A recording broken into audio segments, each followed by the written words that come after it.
महाबोधी महाविहार बहुधांच्या ताब्यात बुद्ध मंदिर 1949 चा कायदा रद्द झालाच पाहिजे। बुद्ध मंदिर कायदा रद्द झालाच पाहिजे। बुद्ध मंदिर 1949 कायदा रद्द झालाच पाहिजे। महाबोधी महाविहार बहुधांच्या ताब्यात महाबोधी महाविहार। नमस्कार। 1949 चा कायदा रद्द करण्यात यावा आणि महाबोधी महाविहाराचा ताबा बौद्धांच्या ताब्यात मिळावा या मागणीसाठी गेल्या अनेक दिवसांपासून देशभरामध्ये आंदोलन चालू आहेत। आजही सांगलीतील जिल्हाधिकारी कार्यालयासमोर वंचित बहुजन आघाडी आणि इतर बौद्ध संघटनांच्या वतीने संयुक्त विद्यमाने या ठिकाणी आंदोलन चालू आहे। गेल्या आठवड्याभरापासून ही आंदोलनाची साखळी चालूच आहे। आजही आंदोलन या ठिकाणी चालू आहे। आपल्या बरोबर बौद्ध समाजाचे बनते जे आहेत, आपण त्यांच्याशी चर्चा करूया आणि जाणून घेऊया या आंदोलनाची नेमकी भूमिका काय आहे।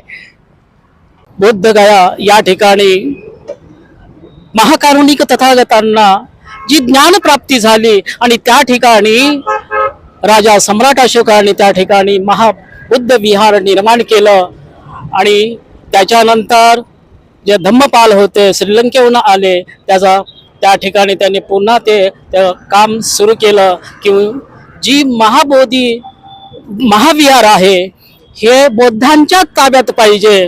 परंतु त्या ठिकाणी 1949 ला एक समिती निर्माण करण्यात आली, कारण हे जे इतर धार्मिक लोक आहेत तर या विश्वामध्ये बुद्धाचे विचार श्रेष्ठ आहेत। बुद्धाच्या विचाराने वागलं तर या जगामध्ये युद्ध करण्याची गरज भासणार नाही। म्हणून त्या ठिकाणी जे महाबोधी महाविहार बोधगया या ठिकाणी जी समिती स्थापन झालेली होती त्यामध्ये ब्राह्मण्यवादाचे म्हणजे ब्राह्मण्य विचाराचे काही पंडे त्या ठिकाणी 5 सदस्य आहेत आणि बाकीचे इतर 4 सदस्य आहेत। 9 जणांची ती कमिटी गठीत केलेली होती आणि त्याचा अध्यक्ष तिथला हिंदू कलेक्टर असावा असा त्यांचा त्या घटनेमध्ये आहे। म्हणून ही 1950 ची जी समिती आहे त्याच्यासाठी ती समिती नष्ट म्हणजे रद्द करण्यात यावी। त्यासाठी देशभरामध्ये बाहेरच्या देशातूनही भिक्खुगण येत आहेत आणि महाराष्ट्राच्या बाहेरही भारतीय बौद्ध महासभा त्याचबरोबर वंचित बहुजन आघाडी या आंदोलनामध्ये उतरलेली आहे। हा आर पार की लढाई आहे। म्हणून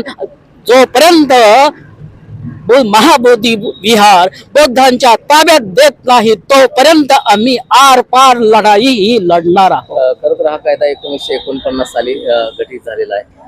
एवढी वर्ष का लागली ही मागणी करणार? समाज याच्यामध्ये जे राजकीय पुढारी आहे, जे सत्तेमध्ये आम्ही पाहिजे तेवढा वाटा आमचा मिळत नाही आम्हाला, कारण सत्तेमध्ये जे आहेत ते मनुवादी विचाराचे आहेत आणि म्हणून हे जर आम्ही कितीही आंदोलन केले याच्या पाठीमागे आंदोलन झालेले आहेत ती महाबोधी महाविहार मुक्तीसाठी, परंतु या राजकीय लोकांमुळे आम्हाला ते मिळालं नाही अजून। परंतु हा जो लढा आहे बाहेर देशातलेही भिक्खू आलेले आहेत आणि आम्ही भारतीय बौद्ध महासभेच्या आणि इतर संघटनेच्या माध्यमातून आर पारची लढाई लढत आहोत। मला असा विश्वास आहे का, कारण केंद्रामध्येही भाजपचं सरकार आहे, राज्यामध्येही भाजपचं सरकार आहे आणि असं असतानाही तुम्हाला तुमची मागणी मान्य होईल असा विश्वास वाटतो?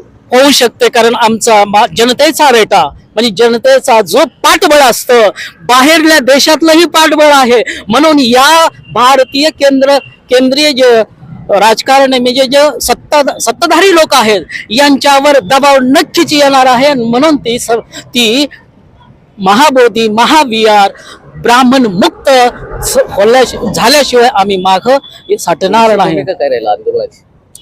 हळूहळू आम्ही शांततेच्या मार्गाने हे आंदोलन करत आहोत, कारण बुद्धांनी सांगितलं शांततेच्या मार्गाने सर्व काही मिळेल।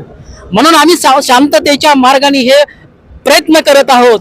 जर शांततेच्या मार्गाने नाही केलं तर क्रांती करण्याची ही आमच्यात धमक आहे।